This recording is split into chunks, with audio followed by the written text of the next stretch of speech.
Kumusta po kayo mga kahardot? Welcome sa aking channel. Ngayon ay araw ng Biyernes. Update ko ngayon sa aming tangke na ito ay bali pangapat na vlog ko na rito sa tangke.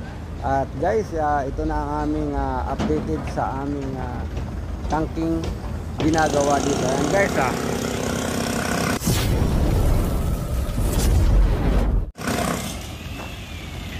At ito nga guys, ipakita ko ulit, pasilip ko ulit sa inyo ang aming shuttering na ginawa. Ayan sa labas, nakalagay pa ang shuttering niya sa kalabas. Ayan po ang naging style ng shuttering niya. Ayan, at siyempre nagkaroon kami ng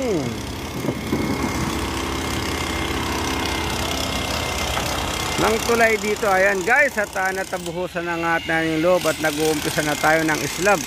At ang slab natin ay nagkaroon tayo ng shuttering na dito. Ito na, nag-umpisa na tayo ng flooring shuttering. Ayan, ito na yun, may mga drop beam tayo dito. Ayan, drop beam. Ayan guys, at siyempre yung mga simento na lumalabas sa shuttering ay atin pong sinichipping yan. Ayan ang pag-chipping. Ayan guys, yan ang chipping, kasi nakalabas siya sa shuttering, kaya kailangan natin i-chipping para ma-maintain natin yung thickness ng slab.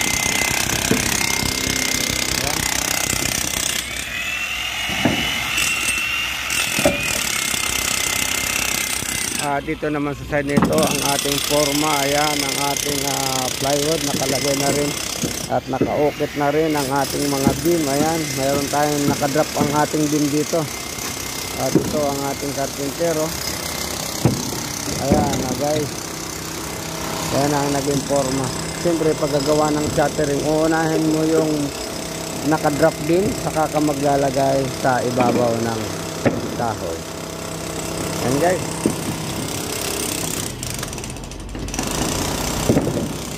At ito,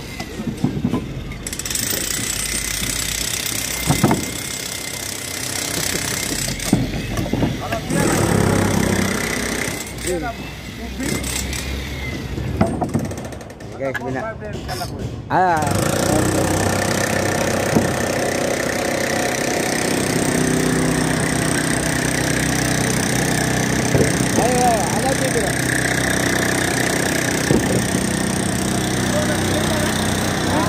Ayo, ada ina. Ada sila.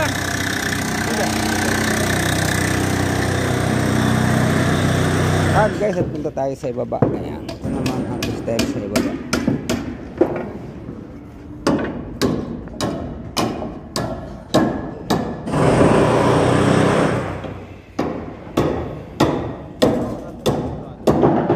Ayan ang naging shuttering natin, ang bracket.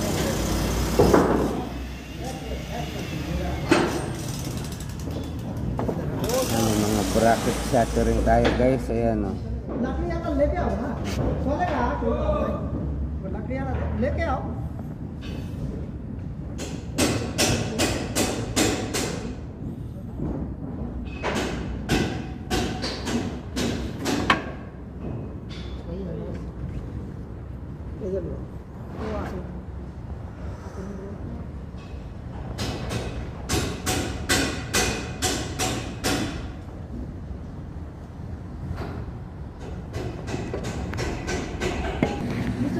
Dyan nga mga kahardot, ayan, tingnan nyo.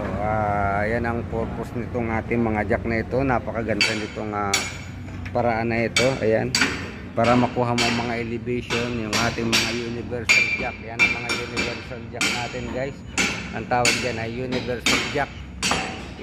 Adjust mo lang yan. May adjustment yan para makuha mo yung height at madali mong ma-elevate ang iyong slab. Yan ang purpose nyan. Tingnan nyo guys.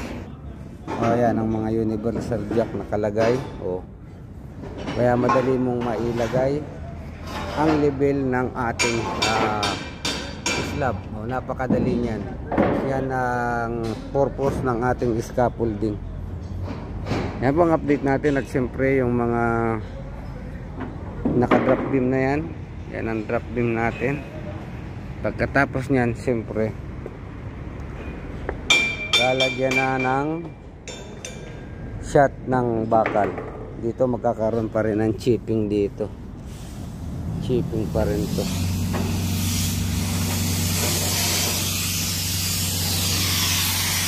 Doon guys, sa kabila na yon ay nalagyan na rin natin ang shuttering doon. Nililinisan na at mag-uumpisa na dyan ang bakal doon sa kabila.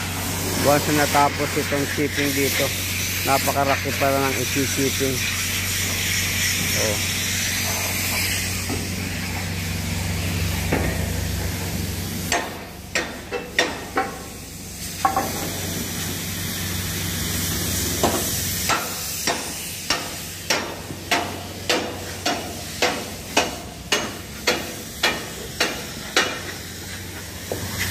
Also 220 bading cutter shipping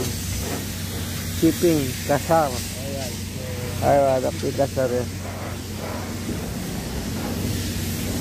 And guys, kaya natin shipping yan, nakalabas na yan, obligado nating i-ship yan para makuha naman natin ang exact thickness ng slab. Hindi po pipipiding yung slab natin ay magkakaroon ng gap dito, hindi po maganda yan. Kaya kailangan talaga nakalabel dyan para yung dugsungan ng konkreto dito ay intact, puno siya. Kasi kung hindi mo chichip yan, makikita mo sa alalim yan, parang mayroon siyang crack, hindi obra yan. Kaya kailangan matchip yan ng 0-0, katulad ng ginagawa nitong ating tao dito. Yan, yung shuttering na yan, ito okay na dito, lilinisin lang yan. Ayan, pantay po siya. Ayan, okay yan, nakalipin siya, oh. Nakapantay ang ating buhos sa slab.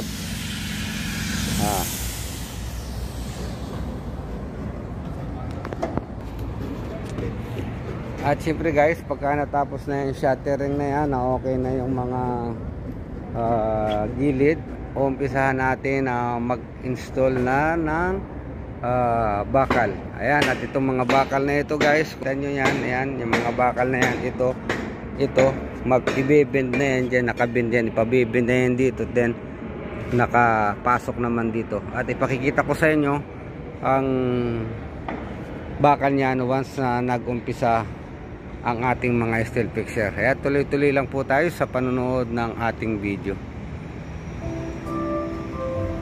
Guys, magtatanong kayo kung bakit ito yung nakaganda dito.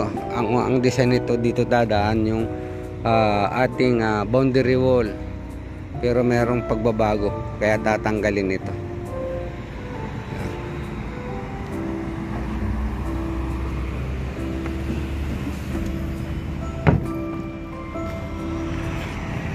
At yan po ang ating update sa ating ginawang tangki dito sa job site. Ayan, tuloy pa rin ang ating trabaho kahit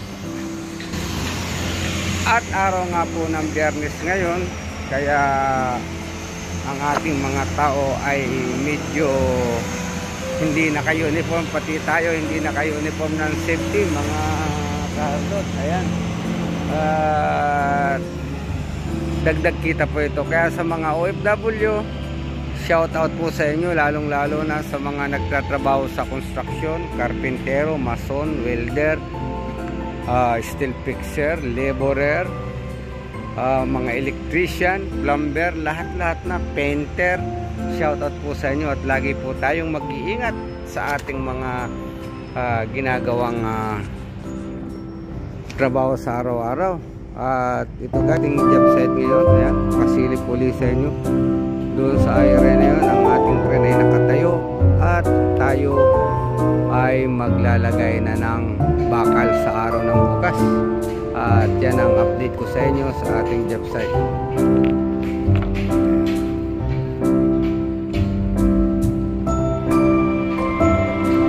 Ito na, at yung lupa doon sa container. Ayan po ang ating mga materyales. At tayo ay pupunta doon sa after ng ating breakfast.